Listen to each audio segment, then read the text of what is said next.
केमिस्ट्रीचा paper एवढा सोपा होता, की सगळे पी-वाय-क्यूज आले होते. मग मॅथ्ससाठी पी-वाय-क्यू करू का? असा प्रश्न तुम्ही मला विचारताय. बरोबर आहे. आणि मी कोण आहे? तर मी महेश सर, सह्याद्री ट्युटोरियल तुमचा पर्सनल मेंटॉर आहे म्हणूया आपण. तुम्ही प्रत्येक गोष्ट माझी फॉलो करताय हे माझ्या लक्षात आलंय. निदान गेले 4 दिवसापासून. आणि शॉकिंगली आता असे फोन येतायत, की "सर काल तुमचं चॅनल भेटले, काल." जरा अगोदर भेटायला पाहिजे होतं. काही हरकत नाही. अजून सी पर्यंत तयारी करायची आहे. मग आजचं सगळ्यात महत्त्वाचं उत्तर आहे तुमच्याकडं, की तुमच्यासाठी माझं उत्तर आहे, की पी-वाय-क्यूज महत्त्वाचे नाहीत. पी-वाय-क्यूज रिपीट होतील अशी अपेक्षा ठेवू नका. मॅथ्स आणि फिजिक्स, केमिस्ट्रीमधला फरक समजून घ्या. फिजिक्समध्ये, केमिस्ट्रीमध्ये मी तुम्हाला काय बोललो होतो रे, की केमिस्ट्रीमध्ये 4 डायग्राम आहेत. इलेक्ट्रोकेमिस्ट्रीमध्ये त्यातल्याच येणार. बरोबर आहे. मॅथ्समध्ये तसं नाहीये ना. सांगणार आहे मी तुम्हाला. पण अगोदर चॅनलला सबस्क्राईब करा. सबस्क्राईब करा सांगावं लागतंय तुम्हाला. सबस्क्राईब पण करा आणि व्हिडिओला शेअर पण करा. मुद्दा असा आहे, की तुम्हाला मॅथ्समध्ये असं वाटतंय, की सर पी-वाय-क्यूज मध्ये जे क्वेश्चन्स आलेत ते सोडवू का? ते रिपीट होतील का? तर मी एक पेपर तुमच्या समोर घेतोय. लेटेस्ट पेपर आहे 2025 जुलै मधला पेपर. बरोबर आहे. म्हणजे आत्ता झालेला पेपर. याला झूम करूया आपण आणि आपण बघूया थोडंसं म्हणूया आपण. ठीक आहे. थांबा मी जरा इरेज करतो याला. ओके. ठीक आहे. आता बघा मी काय म्हणतोय ते. आता मला हा जो पेपर तुम्हाला दाखवायचा आहे. ओके. थोडीशी गडबड होते. हां. हा पेपर व्यवस्थित लक्ष द्या. मला काय म्हणायचं आहे, इन्व्हर्स ऑफ द स्टेटमेंट असा एक प्रश्न आहे. त्याच्यानंतर इथं ट्रायंगल मधला एक प्रश्न आहे. सगळ्यात महत्त्वाचं बघा, मला सांगायचंय काय बघा, काही मुलं म्हणतात, की सर एखादा टॉपिक ऑप्शनला ठेवू का? वेक्टर शॉकिंगली बघा, ए बी बार म्हणजे काय असतं रे? बी बार मायनस ए बार ना. मग तुम्हाला ए दिलाय आणि बी बार फक्त विचारलाय. मग तुम्हाला A B bar equals to B bar minus A bar एवढं सिंपल टेक्निक वापरून तुम्हाला सांगतो, ह्याचा आन्सर शोधता येईल. त्याच्यानंतर आहे अँगल बिटवीन लाईन्स. आता मला म्हणायचं आहे काय बघा, की तुम्ही हा एक प्रश्न नका रे सोडवू. अँगल बिटवीन लाईनचा फॉर्म्युला समजून घ्या. ओके. त्याचं कसं सॉल्व्ह करायचं हा टाइप करा. टाइप वाईज गेलं पाहिजे हे लक्षात घ्या. टाइप वाईज गेलं पाहिजे तर मॅथ सोपं जाईल तुम्हाला हे लक्षात घ्या. Angle between lines. आता इथं बघा. डिस्प्लेसमेंट दिलंय आणि ॲक्सेलरेशन विचारलंय. तुम्हाला सांगतो हा एक टाइप आहे ॲप्लिकेशन ऑफ डेरिव्हेटिव्ह मध्ये. काही मुलं डेरिव्हेटिव्ह तो ऑप्शनला टाकतील. नाही टाकायचा. एकदा डेरिव्हेटिव्ह काढा. Rate of change of displacement म्हणजे व्हेलॉसिटी मिळेल. अजून एकदा डेरिव्हेटिव्ह काढा, ॲक्सेलरेशन मिळणार आहे. म्हणजे याचं 2 वेळा डेरिव्हेटिव्ह काढलं, की ॲक्सेलरेशन मिळणार आहे आपल्याला आणि ते विचारले तर फक्त टीच व्हॅल्यू 1 टाकायची. आता मी तुम्हाला दाखवतोय तेवढं फक्त लक्षात घ्या बरं का ह्या टॉपिक मधले ह्या ह्याच्यातले. जनरल सोल्युशन आणि शॉकिंगली मगाशी वेक्टरचा सोपा प्रश्न होता. अरे इथं तर याचा फक्त मॅग्निट्यूड विचारलंय. रूटमध्ये 3 चा स्क्वेअर प्लस 1 चा स्क्वेअर प्लस 7 चा स्क्वेअर किती सिंपल आहे. पण 1 मार्काचा प्रश्न असू दे. 1 अपॉन रूट एक्स हे चेन रूलचं न्यूमेरिकल आहे डेरिव्हेटिव्ह. मग हे 4 मार्क तर आपले गॅरंटेड आहेत. पण हे पी-वाय-क्यू नाहीत करायचे. जनरल सोल्युशन डिटेल करा ना. जनरल सोल्युशन मधला फॉर्म्युला विचारलाय त्याने लक्षात घ्या. बरं आता ट्रुथ टेबल येणार. कोफॅक्टर्स ऑफ द एलिमेंट येणार. पोलारचं कार्टेशियन येऊ शकतं लक्षात घ्या. अरे इथं बघा क्रॉस प्रॉडक्टची मॅग्निट्यूड विचारले. म्हणजे तुम्हाला वेक्टरची लॉटरी होती गेल्या वर्षी लक्षात घ्या. म्हणजे तुमच्या आता माझा मुद्दा लक्षात आला पाहिजे. रोल्स एल-एम-यू-टी पण करा. ओके. त्याच्यानंतर एक्सपेक्टेड व्हेरियन्स 100% येणारा प्रश्न आहे बरं का. हा कोसाइन रूल आहे. अॅक्यूट अँगल, टॅन थिटाचा थेरम आहे. मीडियन ऑफ ट्रायंगलचा थेरम आहे. काय पाहिजे आणखीन सांगा? Shortest distance between line. Angle between line, angle between line आणि plane, angle between plane, shortest distance between line हे टाइप करा. एलिमिनेटिंग द कॉन्स्टंट हे के ची व्हॅल्यू काढा. सगळ्यात सोपं आहे तुम्हाला सांगतो. स्विचिंग सर्किट इकडे लक्षात घ्या एल-पी-पी फिक्स आहे, थेरम फिक्स आहे. X equals to twice 80, Y equals to 80 square उलटं दिलं बघा लक्षात घ्या. हे प्रॉपर्टी फिक्स आहे. केला ना व्हिडिओ तुम्ही दिलेला? केला ना त्यात मी 11 थेरम घेतलेत लक्षात घ्या. मग आता मला माझा पॉइंट तुमच्या समोर मांडायचा आहे. तुमच्या पण तो लक्षात आलेला आहे. की पी-वाय-क्यूज करून नुसतं चालणार नाहीये. नुसतं पी-वाय-क्यू करून चालणार नाहीये.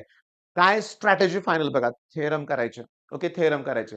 मी एक पेपर घेतलाय जुलैचा. आता बास तुम्हाला सांगतो काय करा माहितीये का? क्लिअरली बरं का बाळांनो, क्लिअरली. तुम्हाला ना एक तर टॉपिक वाईज पी-वाय-क्यू शोधायचे आहेत. मग वायलनचा वापर करा. वायलनचा वापर करा आणि त्यातला एकूण एक प्रश्न करत जायचा आपल्याला. एकूण एक प्रश्न. मी तुमच्यासाठी 1 आणि 2 मार्काचे प्रश्न घेऊन येतोय. लवकरच लगेचच. हा व्हिडिओ जास्तीत जास्त मुलांबरोबर शेअर करा. फक्त पी-वाय-क्यू इम्पोर्टंट नाहीये. 10वी सारखं गणित पाठ करत बसायचं नाहीये. तो टाइप समजून घ्यायचा आहे. बरं हे सगळं कशासाठी? बरं हे सगळं आहे एम-एच-टी सी साठी लक्षात घ्या. 80, 87, एक माझा नंबर. तुम्ही माझ्याशी बऱ्याच मुलांशी मी बोललोय कालपासून लक्षात घ्या. आणि सगळ्यात महत्त्वाचं, रात्री उशिरा देखील बऱ्याच मुलांनी ॲडमिशन घेतलंय आपल्या रँकर्स कोर्समध्ये. सगळ्यात इम्पोर्टंट ज्यांच्याकडे ऑलरेडी आपल्याकडे आपली व्हिजन बॅच आहे ना, त्यात आम्ही सगळंच इन्क्लूड द्यायचं तुम्हाला अगोदरच सांगितलं होतं. त्यामुळे तुम्हाला कुठलीही नवीन बॅच घ्यायची गरज नाहीये. व्हिजनमध्ये रँकरचा जो काही कंटेंट आहे तो त्यात पण येणारच आहे लक्षात घ्या. त्यामुळे तुम्हाला सेपरेट बॅच पर्चेस करायची गरज नाहीये. तर बॅच पर्चेस करायच्या अगोदर काही डाउट असतील तर या नंबरवर नक्की फोन करून विचारायचंय तुम्हाला. बरं मग आता सगळ्यात महत्त्वाचं हे सी-ई-टीसाठी चाललंय म्हणजे तर मी सांगतो आपल्या बोर्डच्या पुस्तकातलं स्टेट बुक मधले 80% प्रश्न हे सी-ई-टीत ॲज इट इज असतात. 50 पैकी 35 ते 40 प्रश्न आपल्या पुस्तकातले ॲज इट इज असतात. आणि हा जो आपण पेपर बघतोय, हा जो पेपर आपण बघतोय सगळा ना, ह्याच्यातले सगळे प्रश्न तर 100% एकूण एक प्रश्न हे पुस्तकातलेच असतात. एकूण एक प्रश्न हे पुस्तकातले असतात. आणि मग मुद्दा असा आहे थोडाफार चेंज होतोय तर होऊ दे ना. थोडाफार चेंज होतोय तर होऊ दे. काय प्रॉब्लेम आहे? काय प्रॉब्लेम आहे? काहीच नाहीये प्रॉब्लेम लक्षात घ्या. पण तुम्ही टाइप करा रे बाळांनो. व्हेक्टरमध्ये, लाईनमध्ये, plane, pair of straight line, even integration, derivative type wise अभ्यास करायचंय. म्हणजे क्विक रिव्हिजनला बरं पडणार आहे. तर बोर्डला सुद्धा आणि सी सुद्धा लक्षात घ्या. बरं आता आणखीन एक महत्वाचं बरं का. मॅट्रिक्स क्युरेसी पाहिजे. होय. आणि मॅट्रिक्सबद्दल बोलू का तुम्हाला? इंजिनिअरिंगला M1 ला रँक ऑफ द मॅट्रिक्स, पुन्हा ते हायजेन व्हॅल्यू, हायजेन वेक्टर हे सगळं मॅट्रायसेस आहे. हो, पूर्णपणे मॅट्रायसेस आहे.